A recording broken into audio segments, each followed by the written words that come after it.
the supreme art of war is to subdue the enemy without fighting.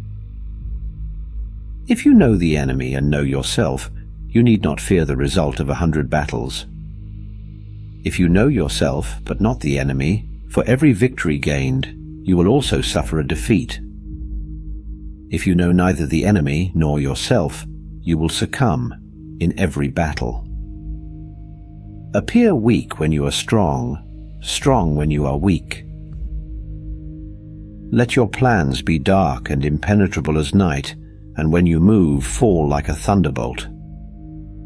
In the midst of chaos, there is also opportunity.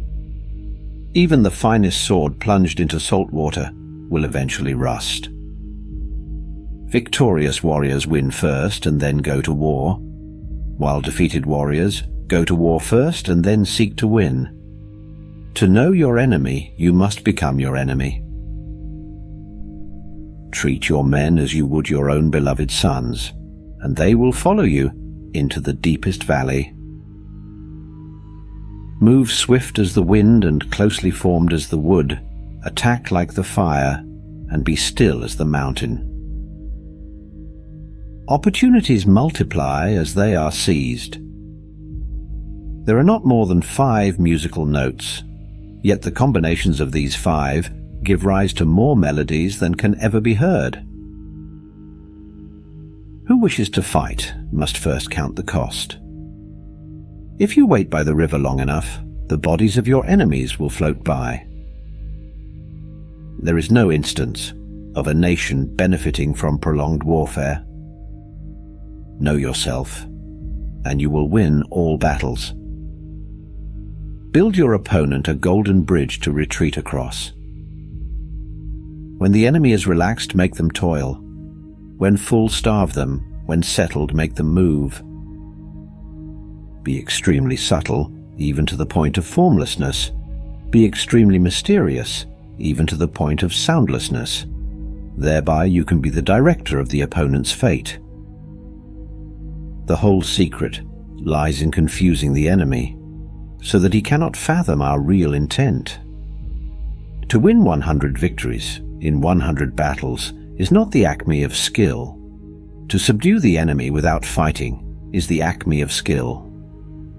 What the ancients called a clever fighter is one who not only wins, but excels in winning with ease. You have to believe in yourself. Rouse him and learn the principle of his activity or inactivity. Force him to reveal himself so as to find out his vulnerable spots. If the mind is willing, the flesh could go on and on without many things. Thus, the expert in battle moved the enemy and is not moved by him. Attack is the secret of defense. Defense is the planning of an attack. Ponder and deliberate before you make a move. Great results can be achieved with small forces. If quick, I survive. If not quick, I am lost. This is death.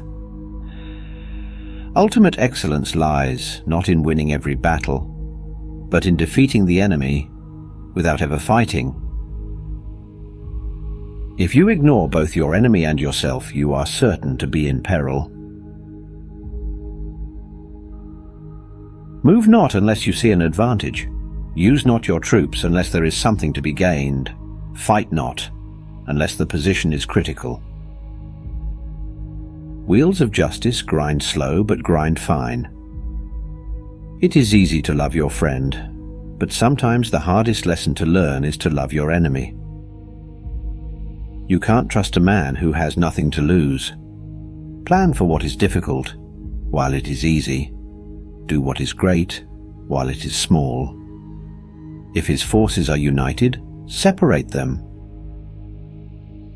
If he sends reinforcements everywhere, he will be weak everywhere. Be where your enemy is not. An enemy is a friend who knows too much about you. Disorder came from order, fear came from courage, weakness came from strength. If your friend is friends with your enemy, it means that you should not hang out with this friend. A leader leads by example, not by force. He will win who knows how to handle both superior and inferior forces. In making tactical dispositions, the highest pitch you can attain is to conceal them. Strategy without tactics is the slowest route to victory. Tactics without strategy is noise before defeat. The captured soldiers should be kindly treated and kept. One need not destroy one's enemy. One need only destroy his willingness to engage. Every animal with blood in its veins and horns on its head will fight when it is attacked. Never trust a friend who is silent about your flaws. When you surround an army, leave an outlet free. Do not press a desperate foe too hard. There are not more than 5 musical notes, yet the combinations of these 5 give rise to more melodies than can ever be heard. There are not more than 5 primary colors, yet in combination they produce more hues than can ever be seen.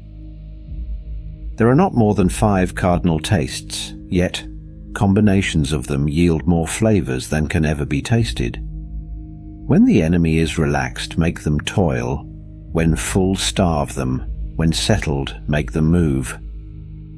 Who wishes to fight must first count the cost. So in war, the way is to avoid what is strong and strike at what is weak. Be extremely subtle, even to the point of formlessness. Be extremely mysterious, even to the point of soundlessness. Thereby you can be the director of the opponent's fate. The whole secret lies in confusing the enemy, so that he cannot fathom our real intent. When strong, avoid them. If of high morale, depress them. Seem humble to fill them with conceit. If at ease, exhaust them. If united, separate them. Attack their weaknesses. Emerge to their surprise. One mark of a great soldier is that he fight on his own terms, or fights not at all.